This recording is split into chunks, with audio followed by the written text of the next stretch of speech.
사도행전 28장 16절에서 28절까지 하나님 말씀을 봉독합니다. 조용히 경청하시기 바랍니다.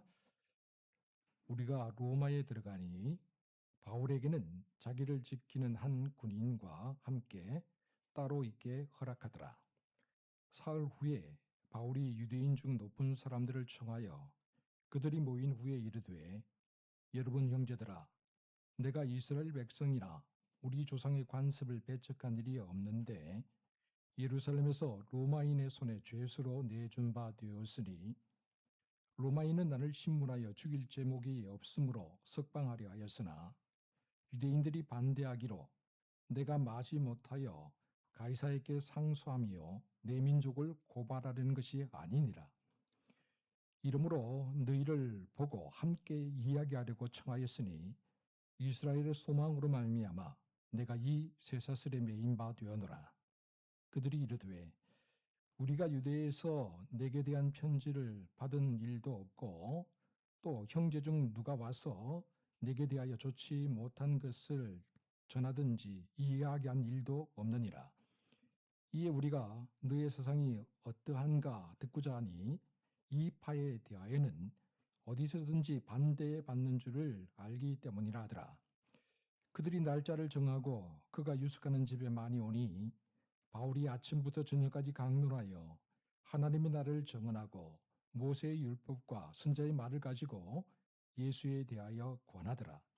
그 말을 믿는 사람도 있고 믿지 않는 사람도 있어 서로 맞지 아니하여 흩어질 때에 바울이 한 말로 이르되, 성령이 선지자 이사야를 통하여 너희 조상들에게 말씀하는 것이 옳도다. 일러스되 이 백성에게 가서 말하기를, 너희가 듣기는 들어도 도무지 깨닫지 못하며 보기는 보아도 도무지 알지 못하는도다. 이 백성들의 마음이 우둔하여져서 그 귀로는 둔하게 듣고 그 눈은 감았으니 이는 눈으로 보고 귀로 듣고 마음으로 깨달아 돌아오면 내가 고쳐줄까 함이라 하였으니, 그런즉 하나님의 이 구원이 이방인들에게로 보내진 줄을 알라. 그들은 그것을 들으리라 하더라. 아멘.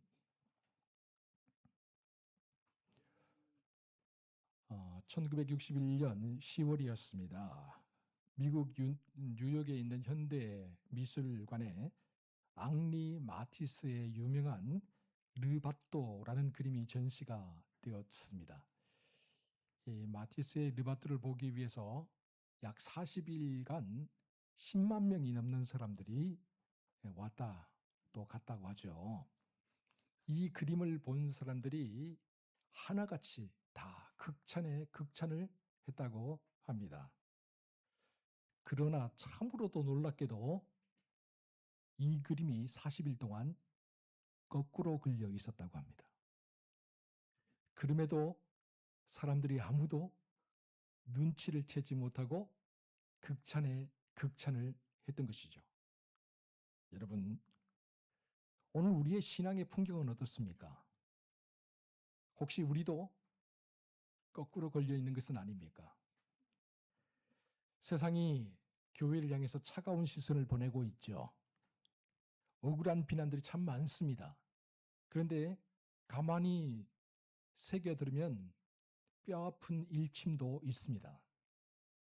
그래서 가만히 살펴보고 있느라면 우리의 신앙 풍경이 거꾸로 걸려 있는 것 같다.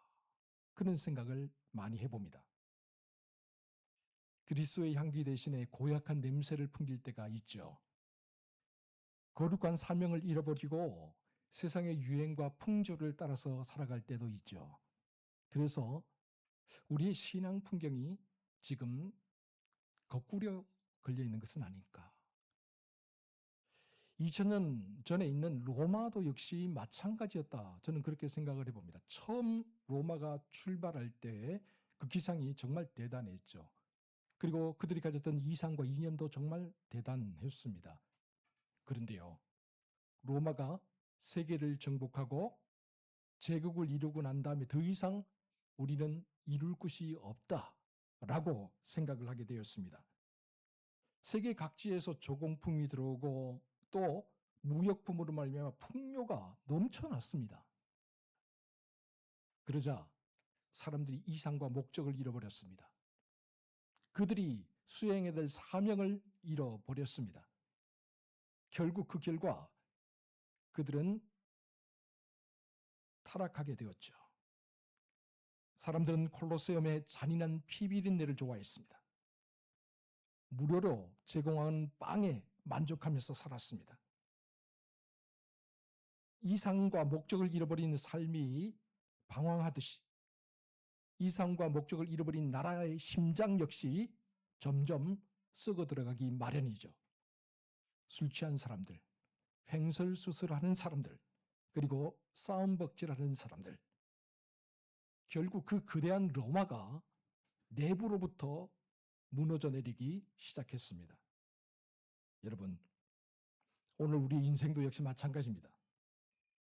편안함과 안락함이라는 늪에 빠져서 살아가다 보면 우리의 신앙의 긴박함이 사라져버립니다.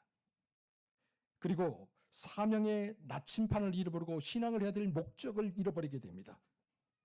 그 순간부터 우리의 신앙은 급속하게 추락하게 되죠. 그리고 추락하는 데는 날개가 없습니다. 끝이 없습니다. 로마 제국의 영광과 타락의 심장부, 많은 사람들이 한 번이라도 가보기를 앙망하는 로마 제국의 수도, 마침내 바울이 이 로마에 도착했습니다. 본문 16절 우리 같이 한번 읽어보도록 하겠습니다. 시작. 우리가 로마에 들어가니 바울에게는 자기를 지키는 한 군인과 함께 따로 있게 허락하더라. 아멘. 바울이 로마의 첫 발을 내디뎠습니다. 그러나 그의 손과 발에는 쇠사슬이 감겨 있었죠. 그는 죄수의 몸이었습니다. 그렇지만 그의 영혼은 거룩한 신앙의 야성으로 불타오르고 있었습니다. 그러므로 로마에 도착한 바울의 발걸음은 폐잔병의 그것이 아니었습니다. 그의 발걸음은 오랜 항해에 모든 풍랑을 다 이겨내고 마침내 목적지에 도착한 영적 거인의 발걸음이었습니다. 그래서 로마의 첫 발을 내디딘 바울의 심장은 터질 듯이 뛰었을 겁니다. 그렇게도 가보고 싶었던 로마, 그렇게도 마음속에서 꿈에 그리던 로마, 드디어 로마에 도착했구나. 로마, 그곳은 세상의 중심지였습니다. 그래서 당시 사람들은 모든 길은 로마로 통한다 라고 그렇게 자신 있게 말을 했죠. 로마, 또한 그것은 힘과 권력, 쾌락과 유흥의 중심지였습니다. 일하지 않아도 모든 것이 풍성하게 넘쳤습니다. 사람들은 그저 유흥과 쾌락에 빠져서 살아도 아무런 문제가 없었습니다. 그러나 로마, 여러분 바울에게는 이 로마가 전혀 다른 곳이었습니다. 로마는 복음으로 개척해야 될 곳이었고 로마는 복음으로 변화시켜야 될 새로운 영토였습니다. 로마 제국의 황제가 군림하는 곳에 바울은 예수 그리스도의 복음의 깃발을 꽂기 위해 달려왔던 것이죠. 비록 육신은 쇠사슬에 묶여 있었지만 그의 영혼은 온 로마를 품고도 남을 만큼 자유로웠습니다. 그래서 그의 발걸음에는 개선 행진을 하는 승리자의 당당함이 묻어 있었고 그의 두 눈에는 새로운 희망으로 번뜩였으며 그의 가슴은 주체할 수 없이 뛰고 있었던 겁니다. 로마에 입성한 바울은 긴 여독에도 불구하고 가만히 주저앉아 있지 않았습니다. 단 사흘 만에 사람들을 자기의 셋집으로 초청합니다. 본문 17절 우리 같이 한번 읽어보도록 하겠습니다. 시작. 사흘 후에 바울이 유대인 중 높은 사람들을 청하여 여러분 형제들아, 내가 이스라엘 백성이나 우리 조상의 관습을 배척한 일이 없는데 예루살렘에서 로마인의 손에 죄수로 내준 바 되었으니. 아멘. 바울은 자기 자신을 고발할 수도 있는 유대인 지도자들을 자기의 셋집으로 초청을 했습니다. 그리고 그들에게 자신이 결박당한 이유를 설명했죠. 자신은 이스라엘 전통이나 관습을 배척한 일이 없다. 다시 말해서 바울은 나사렛 예수 그리스도가 하나님이 보내주신 메시아이며 죽은 자 가운데서 부활하신 분이라는 사실을 전했기 때문에 이렇게 결박을 당했다. 이스라엘이 이제까지 소망했던 메시아, 그 메시아에 대해서 이야기를 했기 때문에 자기가 지금 결박을 당하고 있다라고 그렇게 이야기를 했습니다. 그저 사람들은 바울의 이야기를 자기들이 직접 듣고 무엇이 옳은지를 자기들이 직접 판단하겠다라고 이야기를 하죠. 그들은 아직 유대로부터 바울에 대해서 편지를 받은 것도 없고 또 누군가가 와서 바울에 대해서 안 좋은 말을 한 적도 없으니 자기들이 직접 예수에 관한 이야기를 듣겠다는 거죠. 바울 이야기를 직접 듣겠다는 거죠. 그리고 이게 옳은지 그른지를 판단하겠다라고 그렇게 이야기를 합니다. 사랑하는 성도 여러분, 우리가 살아가면서 왜 오해와 착각이 생기는 겁니까? 당사자에게 직접 들어보지도 않고 다른 사람들에게 왜곡되어서 전해 들은 이야기가 전부인 양 생각하기 때문에 오해와 착각이 생기는 게 아닐까요? 당사자에게 들어보면 아무것도 아닌 이야기인데 누군가로부터 전해 들으면서 자꾸 이야기에 살이 붙고 또 살이 붙고 와전이 되고 왜곡이 되고 그러다 보니까 이 이야기가 오해가 생기게 되고 착각이 생기는 게 아니겠습니까? 그러므로 문제가 있으면 당사자를 만나서 직접 이야기를 해야 됩니다. 당사자와 직접 이야기하다 보면 아무것도 아니게 다 풀릴 수 있는 그런 것들이 될 수 있죠. 그런데 바울이 죄수의 몸인데 어떻게 사람들을 초청했을까? 그런 의문이 들죠. 바울의 신분이 로마 시민이었고 그것도 재산을 가지고 있었기 때문에 로마 시민에게 특별한 자유를 좀 주었습니다. 감옥에 갇히는 게 아니라 네가 가진 돈으로 셋집을 얻어서 살아라. 그러나 그 셋집에서 단 한 발자국도 나갈 수 없다. 이게 로마가 베푸는 관용이었죠. 그래서 바울이 셋집을 얻어서 살았습니다. 그리고 그것으로 사람들을 초청했죠. 우리 본문 23절 같이 한번 읽어보도록 하겠습니다. 시작. 그들이 날짜를 정하고 그가 유숙하는 집에 많이 오니 바울이 아침부터 저녁까지 강론하여 하나님의 나라를 증언하고 모세의 율법과 선지자의 말을 가지고 예수에 대하여 권하더라. 아멘. 여러분, 바울이 머물렀던 이 셋집이 복음 전파의 거룩한 요새가 되었습니다. 영적 어둠이 지배하는 로마의 한복판에서 어둠을 밝히는 단 한 줄기의 등대와 같은 역할을 했다라는 것이죠. 그래서 아침부터 저녁까지 사람들의 발길이 끊이지 않고 붐볐습니다. 바울은 셋집에 찾아온 사람들에게 예수가 그리스도 되심과 하나님 나라에 대한 소망을 끊임없이 전파했습니다. 이처럼 바울이 머물던 방은 마치 은혜의 용광로와 같았습니다. 그곳에 오는 모든 사람들이 녹아들어갔죠. 그리고 바울의 손에 묶여있던 쇠사슬을 찰랑거리는 그 소리는 마치 복음의 종소리와도 같았습니다. 그가 움직이는 순간순간마다 복음이 전파되었던 것이죠.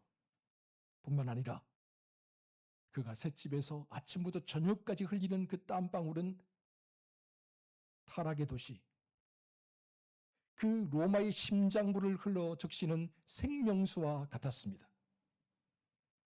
바울은 자기가 머물던 이 셋집을 복음의 전초 기지로 만들었던 것입니다. 상황과 여건을 넘어서 그는 최선을 다해서 복음을 전했습니다. 그런데 세상 모든 일이 그렇듯이 바울의 말을 들은 사람들이 다 바울을 인정했을까요? 바울이 전한 복음을 다 받아들였을까요? 우리 본문 24절을 한번 확인해 보도록 하겠습니다. 시작. 그 말을 믿는 사람도 있고 믿지 아니하는 사람도 있어. 아멘. 바울이 복음을 전하자 이 복음을 듣는 사람들의 반응이 두 편으로 쫙 나누어집니다. 복음을 받아들이는 사람이 있는가 하면 복음을 배척하는 사람들이 생겨난 것이죠. 여러분, 민주주의 사회는 어디를 가도 100% 찬성은 없습니다. 100% 찬성은요, 북한과 같은 공산주의, 사회주의에 가야 비로소 100% 찬성이 있는 거예요. 오늘 이곳에 우리가 모여있는 우리 양동계 성도들도 역시 마찬가지예요. 100% 찬성 여러분 없습니다. 그런 걸 기대하는 게 너무 높은 기대치예요. 물론 저는 감사합니다. 10년 전이군요. 10년 전에 여러분 기억하실지 모르겠는데 위임 투표를 했죠. 위임 투표를 할 때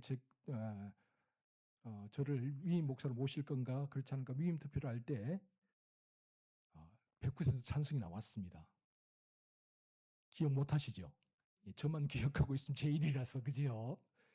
100% 찬성이 나왔습니다. 50몇 명 투표해서 50몇 명이 다 100% 찬성을 하는 그런 기적과 같은 일이 있었지만 여러분 그건 정말 예외적인 일이에요. 100% 찬성은 기대할 수 없습니다. 그러므로 여러분 모든 사람들이 나를 좋아할 거라고 착각하면 안 돼요. 모든 사람들이 내 의견에 동의하고 모든 사람들이 내가 하자고 하면 따라할 것이다라고 착각하면 안 돼요. 우리가 아무리 선한 의도를 가지고 선한 목적을 가지고 일을 해도 모든 사람들이 인정해 주는 거 아니에요. 모든 사람들이 나를 좋아하는 건 아니에요. 항상 반대가 있게 마련이고 항상 관망하는 사람도 있게 마련입니다. 어디를 가나 반대하는 사람들이 있고 무엇을 해도 싫어하는 사람들이 있고 때로는 사소한 일 때문에 등을 돌려버리는 사람들도 있다라는 것이죠. 중요한 것은 나를 반대하는 사람들이 생겨났을 때 내가 그들을 어떻게 대하느냐라는 거예요. 오늘 나를 반대하는 사람, 나를 배척하는 사람 분명히 있겠죠. 여러분 그런 사람들을 어떻게 대하시겠습니까? 여러분도 똑같이 그 사람 배척하고 그 사람 뭔가 이야기하면 다 반대하고 그렇게 사시겠습니까? 아니면 그런 사람조차도 품어 안고 넓은 품으로 받아주시면서 사시겠습니까? 오늘 본문에서 바울은 어떻게 했을까요? 바울은 가는 곳마다 동족 유대인들에게 먼저 복음을 전했는데 그 유대인들이 바울을 반대했어요. 바울을 잡아서 책찍으로 때렸어요. 바울을 잡아서 감옥에 가두었어요. 심지어는 죽이려고 해서 죽음의 문턱까지 넘어간 적이 한두 번이 아니었죠. 그래서 내가 다시는 유대인에게 가지 않겠다. 이제부터는 이방인들에게 가서 복음을 전하겠다라고 다짐한 적이 그렇게 선언한 적이 몇 번이나 되는지 모릅니다. 그러나 보십시오 여러분. 로마에 도착하자마자 바울이 가장 먼저 찾은 사람들이 누군가요? 동족 유대인들이었습니다. 그런데 이번에도 아니나 다를까 바울의 말을 듣고 다 받아준 게 아니고 또 쫙 나뉩니다. 바울의 말을 믿고 받아준 사람들 또 바울의 말을 듣지 않고 배척한 사람들 쫙 나뉘어져요. 참으로 안타까운 일이죠. 그러나 복음을 전하면서 바울은 이러한 일들이 언제나 있어 왔기 때문에 이번에도 역시 있을 거라는 사실을 충분히 예상을 하고 있었습니다. 그가 비난을 당하고 배척을 당하고 모욕을 당할 것이라는 사실 이미 잘 알고 있었죠. 그럼에도 바울은 포기하지 않아요. 참 신기하죠. 저 같으면 한두 번 그렇게 했다가 안 되면 포기했을 것 같아요. 이제 그만. 그렇게 했을 것 같아요. 그런데 바울은 그렇지 않습니다. 도대체 이유가 뭘까? 왜 그랬을까? 저는 이것이 끝까지 포기하지 않는 사랑이라고 생각합니다. 바울은 자기 민족을 포기할 수 없었던 거죠. 왜요? 하나님이 포기하지 않으셨으니까. 여러분 호세아서를 읽어보세요. 끊임없이 하나님이 돌아오라고 외칩니다. 이스라엘이 배반하고 끊임없이 하나님을 거역하면서 다른 길로 가는데도 불구하고 하나님은 끊임없이 선지자를 보내서 돌아오라 돌아오라 내가 기다리고 있다라고 말합니다. 요나를 보세요.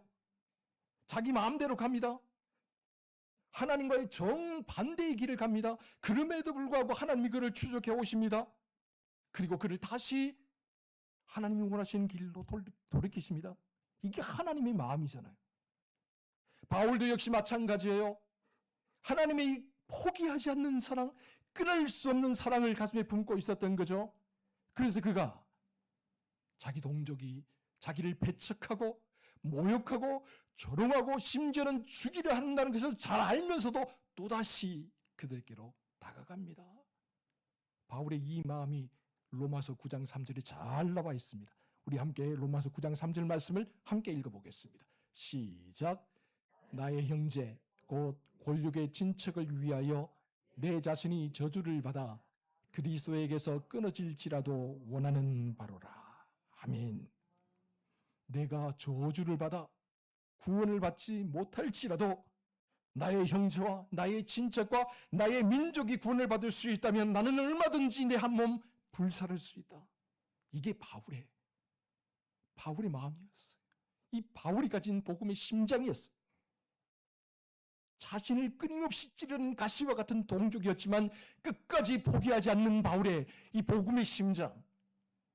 여러분, 오늘 우리는 이 바울과 같은 복음의 심장을 가지고 있습니까? 나를 괴롭히는 사람들, 나를 배척하는 사람들, 나에게 모욕을 주고 나를 조롱하는 사람, 그 사람들에게도 역시 나아가서 복음을 전할 그날 준비가 되어 있습니까? 포기하지 않고 한 번이 아니라 두 번이 아니라 주님이 원하신다면 언제든지 얼마든지 가겠습니다. 그렇게 다짐할 수 있는 복음의 심장을 여러분들도 가지고 있습니까? 십자가의 사랑은 포기하지 않는 사랑입니다. 십자가의 사랑은 그렇기 때문에 끊을 수 없는 사랑입니다. 이 사랑으로 하나님이 오늘도 우리를 붙들고 계십니다. 어느 숲속에 한 노인이 밤나무를 많이 키우고 있었습니다. 어느 날 손자가 놀러 왔어요. 그리고 밤을 할아버지와 함께 따겠다고 그 숲속으로 들어갔습니다. 손자가 밤돌 속에 있는 밤을 보니까 너무 이쁘니까 그걸 빼내려고 떨어진 밤송에서 이렇게 했는데 그만 가시에 콕 찔렸어요. 아야, 할아버지 이 나무는 너무너무 사나워요. 가시로 나를 찔러요. 이 나무들 다 베버리세요. 손자가 그렇게 말을 했어요. 그러자 할아버지가 빙그레 웃으시면서 두꺼운 장갑을 끼고 그 밤틀을 쫙 깝니다. 그랬더니 그 안에서 윤기가 흐르는 알밤 3개가 톡 튀어나옵니다. 할아버지는 손자에게 이 윤기가 흐르는 알밤을 주면서 말합니다. 아가야, 겉은 가시로 찔러 아프게 하지만 그 안에는 달고 맛있는 단단한 알밤이 숨어 있단다. 가시가 무섭다고 이 밤을 버리면 이렇게 맛있는 밤을 먹을 수가 없지. 사랑하는 성도 여러분, 오늘 우리를 바라보고 있는 세상의 시선이 어쩌면 이 밤송이와 같을 수도 있어요. 지금 세상은 교회를 향해서 날카로운 가시를 곤두세우고 있죠. 그래서 우리가 조금만 삐끗 잘못하면요, 금방 비난합니다. 금방 혐오합니다. 그리고 금방 등을 돌려버리죠. 예수 믿는 것들이 어떻게 저럴 수 있어? 예, 그렇습니다. 바울 때도 그래왔고 지금도 역시 마찬가지예요. 가시가 우리를 찌르죠. 여러분, 그러면 우리는 어떻게 반응해야 할까요? 함께 등을 돌리고 함께 멱살을 잡고 싸워야 될까요? 여러분, 그 어떤 순간에도 포기하면 안 됩니다. 이 나라와 이 민족을, 그리고 우리를 비웃고 조롱하는 이웃들을 우리가 포기하면 안 돼요. 비난의 돌을 던지는 자리에서 우리는 기도에 무릎을 꿇어야 합니다. 차가운 조롱의 시선이 머무른 곳에서 따스한 사랑의 손길을 오히려 내밀 수 있어야 합니다. 그래야 변화가 일어나는 거예요. 그래야 뭔가가 조금이라도 달라지는 거죠. 오늘 우리의 삶의 자리가 바울이 머물렀던 로마의 셋집과 같을 수 있습니다. 가정이나 일터나 거친 세상의 한복판에서 여러분, 그 셋집에서 우리가 복음의 등불을 밝혀야 됩니다. 우리가 머무는 자리가 복음을 전파하는 전초기지가 되게 해야 합니다. 복음으로 인해서 우리가 거절당하고 상처받는 것을 두려워하지 마십시오. 우리가 복음을 전하다가 세상 사람들에게 돌을 맞고 비난을 받는 것을 두려워하지 마십시오. 오히려 우리가 그 가시를 품고 그 돌을 품을 때 아름다운 열매가 맺혀지게 됩니다. 그러므로 바울처럼 가슴으로 품고 눈물로 씨를 뿌리기 바랍니다. 세상을 변화시키는 것은 로마의 창과 칼과 방패가 아니라 바울이 보여주었던 것처럼 우리 주님의 끊을 수 없는 사랑, 포기하지 않는 사랑, 그 사랑이야말로 세상을 변화시키는 가장 강력한 무기가 됩니다.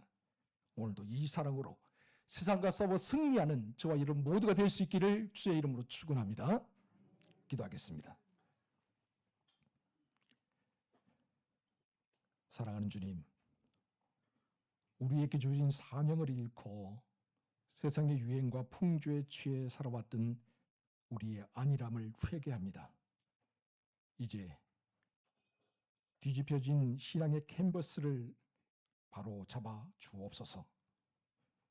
죄수의 사슬에 묶여서도 끝까지 복음의 승리를 선포했던 바울의 그 복음의 가슴, 그 심장, 신앙의 야성을 우리도 담게 하여 주옵소서.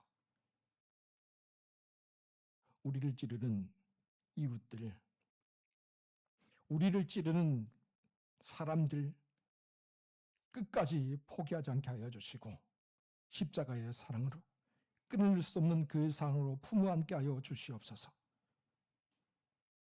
우리를 외면하는 세상을 향해 미움 대신 사랑으로, 원망 대신 기도로 품어 안는 우리 모두가 되게 하여 주옵소서.